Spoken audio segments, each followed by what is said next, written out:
Welcome to the filters engineering. நாங்கள் இப்போ நிற்கிறது கேண்டி எல்எம்எல் ஜுமா பள்ளிவாசலில் நிற்கும். இதில் வந்து இப்போ ஸ்ட்ரக்சரல் வேலைகள் முடித்து போட்டு இப்போ ஃபினிஷிங் வேலைகள் போய் கொண்டிருக்கு. அதில் வந்து இப்போ பிளாஸ்டரிங் வேலைகள் செஞ்சு கொண்டிருக்கோம். இதை பார்த்தீங்கன்னா கிட்டத்தட்ட ஒரு 50 மாட்டுக்கு வேலை செஞ்சு 20 வேலை செஞ்சு சார் ஒரு 6 மந்த்துக்குள்ளே நாங்கள் இந்த பிளாஸ்டரிங் வேலைகளை முடிக்கிறதுக்கு இருக்கோம். இப்போ பிளாஸ்டரிங் வேலையில் நீங்கள் பார்த்தீங்கன்னு சொன்னால் அதில் சில முக்கியமான விஷயங்களை கவனத்தில் கொள்ளணும். இப்போ நாங்கள் ஸ்ரீலங்காவில் ஈஸ்டர்ன் ப்ரொவின்ஸ்ன்றதால இப்போ அங்கேருந்து அங்கே மண்ணில் கொண்டு வந்து வேலை செய்கிறோம். மண்ணை கொண்டு வந்து அதை சரியான முறையில் அரித்து வேலை செய்கிறோம். இதில் கலவர் ரேஷியோ பார்த்தீங்கன்னு சொன்னால் 1:4. ஒரு பேக் சிமெண்ட் ஏண்டா 4 பேக் மண் போட்டு தான் பிளாஸ்டரிங் வேலையில் செய்யணும். முதலாச்சு. ரெண்டாவது வந்துக்கு அதில் வந்து திக்னஸ் பிளாஸ்டரிங் திக்னஸ் வந்து இன்டர்னல் பிளாஸ்டரிங் சென்றதால ஒரு 12 மில்லிமீட்டர் இன்டர்னல் இருக்கணும்.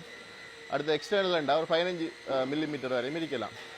அடுத்த சில டைமில் பிளாஸ்டரிங் செய்யக்குள்ள திக்னஸ் கூட வரக்குள்ள நாங்கள் 2 லேயராக பூச வேண்டியிருக்கு. முதலாவது ஒரு 12 மில்லிமீட்டர் பூசி போட்டு அடுத்து வந்துக்கு அடுத்த லேயரில் பூசலாம்.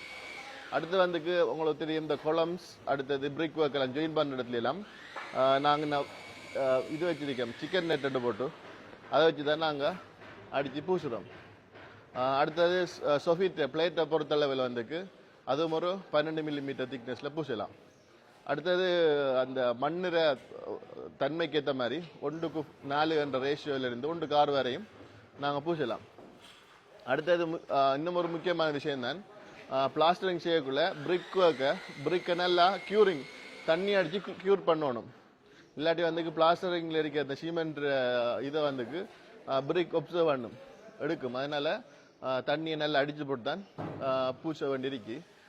நாங்கள் மிச்சம் எங்களோட கிழக்கு மாகாணத்திலிருந்து கல்முனை அந்த அண்டிய பிரதேசத்திலிருந்து நாங்கள் ஆக்களை கூட்டு வந்து நல்ல முறையில் நீட்டான முறையில் பூசி கொண்டிருக்கோம். இந்த பார்த்த விலங்கு இந்த பிளேட்டை பார்த்த விலங்கும் புட்டி அடிச்சிருக்கோம்.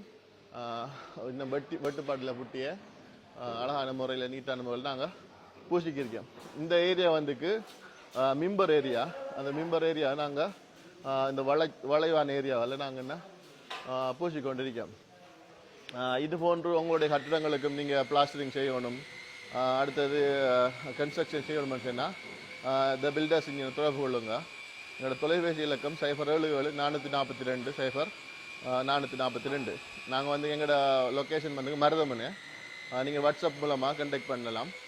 அஸ்ஸலாமு அலைக்கும் வரஹ்மத்துல்லாஹி வபரகாத்துஹு.